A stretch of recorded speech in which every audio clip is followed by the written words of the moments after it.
ඔයාටත් පාඩම් කරන්නේ කොහොමද කියලා කිසිම සැලැස්මක් හදාගන්න බැරුව තින්නේ. ළඟ එන විභාගෙට මට ලකුණු අඩු වෙයිද? කොහොමද හරියට වැඩ ටික කරගන්නේ කියලා හිතේ චකිතයකින් නේද ඉන්නේ. ඔයා මොන වයස් මට්ටමක කෙනෙක් වුණත් මොන විදිහේ විභාගයකට ලෑස්ති වෙන කෙනෙක් වුණත් ඕනෑම විභාගයකින් අනිවාර්යෙන් අතිසාර්ථකව ලකුණු 90%කටත් වඩා ස්කෝර් කරන්න පුළුවන්. සුපිරි ස්ටඩි සීක්‍රට්ස් ටිකක් තමයි අද වීඩියෝ එකකින් අපි කතා කරන්න සූදානම් වෙන්නේ. මේ වීඩියෝ එකේ කතා කරන කරුණු ඔයාට ඔයාගේ විභාගේ කොට දාන බ්ලූප්‍රින්ට් එකක් විදිහට පාවිච්චි කරන්න පුළුවන්. එහෙනම් ලෑස්ති වෙන්න.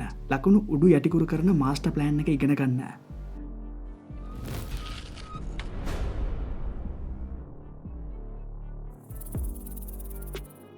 අයිබෝන් කියල පිළිගන්න අදත් බයෝ අපි YouTube channel එකත් එක්ක එකතු වෙලා ඉන්න ඔයාව. ඔයා අපේ වීඩියෝ එකක් බලන්න මේ මුල් වතාවට නම් ඉගෙන ගන්න ඔයාට වැදගත් වීඩියෝස් ගොඩක් අපේ channel එකේ තියෙනවා. ඒවත් බලන්න සහ subscribe කරලා අපි මේ යන ගමනට අපිත් එක්ක එකතු වෙන්න කියලා ආරාධනා කරනවා.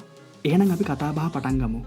මතකයේ සහ ඉගෙන ගැනීම සම්බන්ධයෙන් විද්‍යාත්මක පරීක්ෂණ වලින් සනාථ කරන ලද කරුණු සහ විභාගේ කොට දාන මාස්ටර් ප්ලෑන් එක අපි ප්‍රධානව කොටස් 3කට කඩලා ඔයාට වැඩි ලකුණු ගන්න ඕන නම් විභාගේ වෙනුවෙන් කරන්න ඕන දේවල් 3ක් විදිහට මෙතනින් ඉස්සරහට වීඩියෝ එක පුරාවට කතා කරමු. එහෙනම් පොඩ්ඩක්වත් ස්කිප් නොකර අවබෝධයෙන් අහන් ඉන්න. ක්‍රේග් සහ ලොක්හාර්ට් කියන මනෝවිද්‍යාඥයින් දෙන්නගේ රිසර්ච් එකකින් ඉදිරිපත් කරපු අපිට අද වැදගත් වෙන සංකල්පයක් තියෙනවා levels of processing theory කියලා. මේ ගැන ඉතාම සරලව විස්තර කරනවා නම් අපේ මතක ශක්තියට ඍජුවම බලපානවා. ඒ මතක තියාගන්න උත්සාහ කරන කොටස් ටික අපි කොහොමද ඔළුව ඇතුළට දාගන්නේ? එහෙමත් නැත්නම් එන්කෝඩ් කරන්න කියන දේ.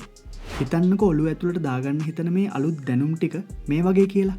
හරියට නිකන් මොලේ කියන ඉස්කෝලේට ඇතුළත් කරන අලුත් ළමයෙක් වගේ. ඔයාට තමයි දැන් මෙයාව ඇතුළට ගන්න ප්‍රොසෙස් එක කරන්න වෙන්නේ. අලුත් දැනුම ප්‍රොසෙස් කරන විදිහවල් දෙකක් තියෙනවා shallow සහ deep කියලා. අලුත් ළමයාව shallow process එකක් කරලා ඔයා ඇතුළට ගන්නවා කියලා හිතමුකෝ. එතකොට ඔයා බලන්නේ භෞතික ස්වභාවය ගැන විතරයි. වැඩි ලොකු අවධානයක් යොමු කරන්නේ නැහැ. වැඩි කතා බහ නැතුව පෙනුම දිහා බලලා ගේට් එකෙන් ඇතුළට ගන්නවා. ඔයා යාව ඩීප් ප්‍රොසෙස් එකක් කරනවා කියලා කියන්නේ එයාගේ නම ගම අහලා විස්තර කතා කරලා මේ ඉන්නේ 7 වසරේ සිරිමල්ගේ අයියානේ කියලා වගේ දැනට ඔළුවේ තියෙන දැනුමක් එක්ක සම්බන්ධයක් දැනගෙන මේ වගේ ඔයාගේ ඔළුව කරදර වෙන වැඩ ටිකක් කරලා තමයි ඔයා යාව ඇතුළට දාන්නේ. මේ කිව්ව පරීක්ෂණයේ සාරාංශයක් විදිහට යාලා පෙන්නලා දෙනවා. දෙයක් එහෙම නැත්නම් අලුත් දැනුමක් ඩීප් ප්‍රොසෙස් කරොත් දිගු කාලින මතකයේ ඒක ඉක්මනින් තැම්පත් වෙලා ගොඩක් කාලයක් ඒක ඉතා හොඳින් මතක තියෙනවා කියලා. ඒක ඔයා දැනටමත් අත්විඳලා ඇති. එදිනෙදා හම්බ වෙන 100 ගාණක් මිනිස්සුන්ට වඩා ඒ අතර කවුරු හරි කෙනෙක් අපිට වදයක් වෙලා අපිව ටිකක් මහන්සි කරොත් එයාව අපිට ගොඩක් හොඳට මතක තියෙනව නේද? මේ වගේ. ඉතින් මේ සංකල්පයේ බේස් කරගත්ත පොඩි ටෙක්නික් එකක් ඔයාට විභාගෙ වෙනුවෙන් පාඩම් කරන වැඩේදී කරන්න පුළුවන්. දෙවනි කොටසට යන්න කලින් මේ කරන විදිහ සහ පියවර ටිකක් එහෙනම් අහගන්නකෝ. යම් පාඩම් කොටසක් ගැන මොලේ ටිකක් වෙහෙසලා පාඩම් කරන්න උත්සාහ කරන්න. තේරුම හොඳින් තේරුම් ගන්න. ස්ටිකි නෝට් එක ඒ කොටස ගැන ඔයාගේ ඩීප් ප්‍රොසෙස් එක ගැන පොඩි සටහනක් දාලා නෝට් එක ළඟින් අලව ගන්න. ඒ විෂයම වෙනත් දැනුමක් සමග නෝට් එකේ සඳහන් නොවන සම්බන්ධතාවයක් ඔයාලටම හිතලා හෝ හොයාගෙන මේ ස්ටිකි නෝට් එකට දාන්න පුළුවන් නම් වැඩේ තවත් සාර්ථක වෙයි. මේ විදිහට සියලුම පාඩම් කොටස් ටික පුළුවන් ඉක්මනින් ආවරණය කරගන්න. මේ ස්ටිකි නෝට් එක නිසා ඒ විෂය කොටස ගැන ලොකු කන්ෆිඩන්ට් එකක් ඔයාට හැම වෙලාවෙම ඔළුවට දැනේවි. එහෙනම් අපි යමු දෙවනි කොටසට. අංක 2 ප්‍රීමෝටම් ඇන් එරර් බුක්. ඉතින් කලින් කොටසේ විස්තර කිව්ව levels of processing theory කියන එකට සමගාමී වෙනත් පරීක්ෂණයකින් එන සංකල්පයක් තියෙනවා transfer appropriate processing කියලා.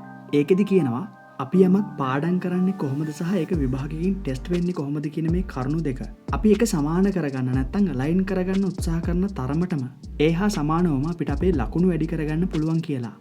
සංකල්පයේ ගත යුතු කරුණ එක වාක්‍යයකින් කිව්වොත් recall situation එකේ demand එකට ගැලපෙන විදිහට පාඩම් කරන්න.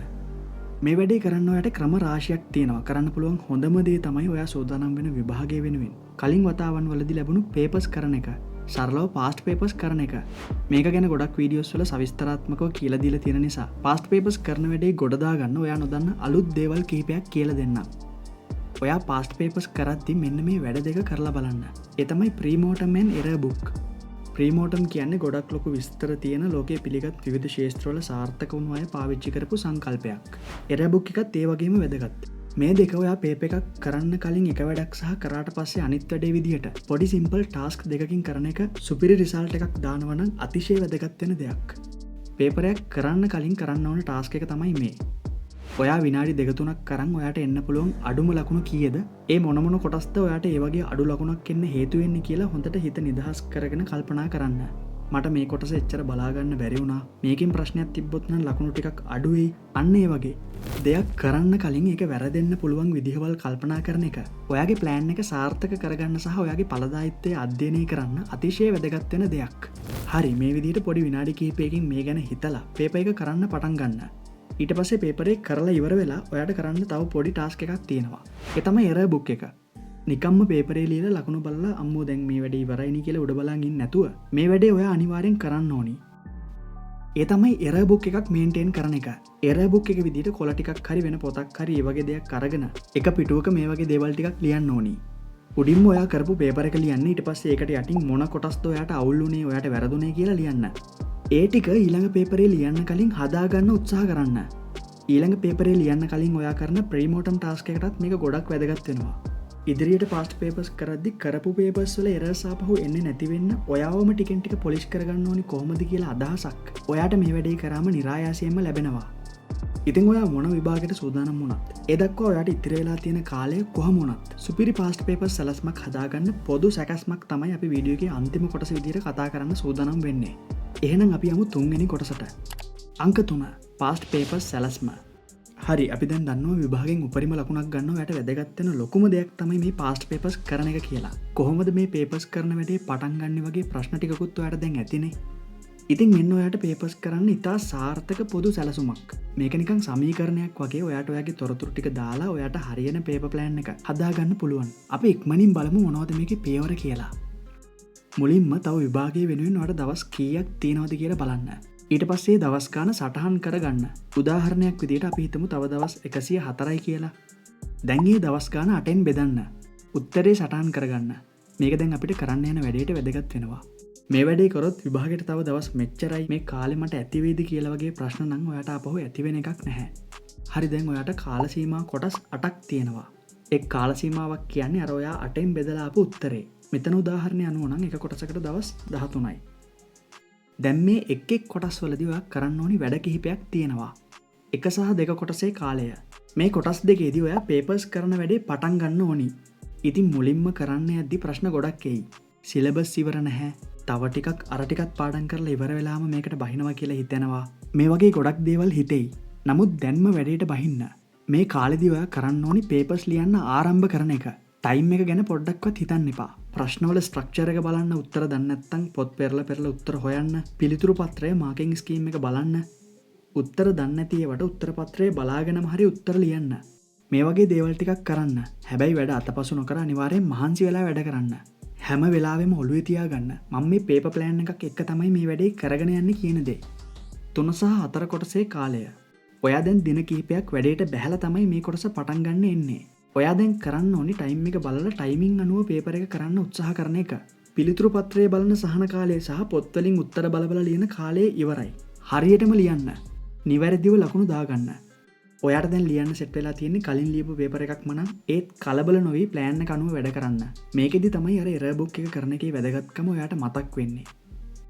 ඊළඟට ඔයාට තියෙන 5, 6, 7 කොටස් වලදී ඔයා ඇත්තටම විභාගෙ ලියනවා වගේ මානසිකත්වයකින් තමයි පාස්ට් පේපර්ස් ටික සම්පූර්ණ කරන්න ඕනි. හරියටම පේපර් එක වෙලාවටම අවසන් කරලා දාන්න. ඊට වඩා පරක්කු වෙන්න එපා. පැය 2යි නම් පැය 2යි. ඒ වගේම ලකුණුත් මාක් කරද්දි පුළුවන් තරම් ඍජු විදිහට දෙන්න පුළුවන් අඩුම ලකුණු ලබා දෙන විදිහට මාකින් එක කරන්න. මෙතනදී වාගේ විභාග මානසිකත්වයෙන් මේ දවස් ටික පේපර්ස් කරන එක අතිශය වැදගත්. සමහර පරීක්ෂණ ගැන විස්තර තියෙනවා සහ ඒ වගේම හොයාගෙන තියෙනවා කොහොමද විභාග පරිසරයත් එක්ක අපේ ලකුණු වෙනස් වෙන්නේ කියලා. අපි දින කිහිපයකට කලින් දාපු මේ වීඩියෝ එකකින් ඒ වගේම වැදගත්ම එක කරුණක් කතා කරා ඔයාට මතක ඇති. ඒ නිසා විභාග හෝල් එකේ හැමදේම උපරිමයෙන් සිමියුලේට් කරගන්න බලන්න. නිශ්ශබ්ද තැනක, නිශ්ශබ්ද වෙලාවක මේ දේ කරන්න. මේ ප්ලෑන් එකේ දල සටහනක් සහ මේකට ගයිඩ් වෙන තව විස්තර ටිකක් අපේ WhatsApp channel එකේ දාලා තියෙනවා. දවස් ගාණක් දිගට කරගෙන යද්දි ඔයාට වැඩ ටික අමතක වුණොත් ඔයාට පුළුවන් ඒක රිෆර් කරන්න. ඒ නිසා ඒකත් ඩවුන්ලෝඩ් කරලා තියාගන්න. ඉතින් අපි නිර්මාණය කරන හැම කන්ටෙන්ට් එකක්ම ගොඩක් ලොකු අධ්‍යයනයකින් සහ මහන්සියකින් පස්සේ තමයි අපි ඔයාලට අරන් එන්නේ. ඒ නිසා ඒ ගැන ඔයාලා දාන පුංචි කමෙන්ට් එකක් වුණත් අපිට ගොඩක් වැදගත්. වීඩියෝ එක මගින් බලලා හැරලා යන කට්ටියව පොඩ්ඩක් කන්ෆියුස් කරමුද? මෙච්චර වෙලා වීඩියෝ එක බලපු ඔයාට දැනට වැඩ කරන්න ඉදිරි සැලැස්මක් තියෙනවද? තියෙනවා නම් yes කියලා සහ නැත්නම් no කියලා කමෙන්ට් එකකුත් එක්ක ඊට යටින් අද වීඩියෝ ගැන ඔයා මොකද හිතන්නේ කියලා පුංචි සටහනක් කමෙන්ට් කරගෙන යන්න. වීඩියෝ එකෙන් දෙයක් ගත්තා නම් ඔයාගේ හොඳම යාළුවන්ටත් මේක ෂෙයා පාරක් දාන්න අමතක කරන්න එපා. එහෙනම් සයන්ස් වලට ආදරය කරන ඔයාට වැදගත් තවත් අලුත් වීඩියෝ එකකින් අපි ඉක්මනට හම්බෙමු. එතකල් ඔයාට සුබ දවසක්.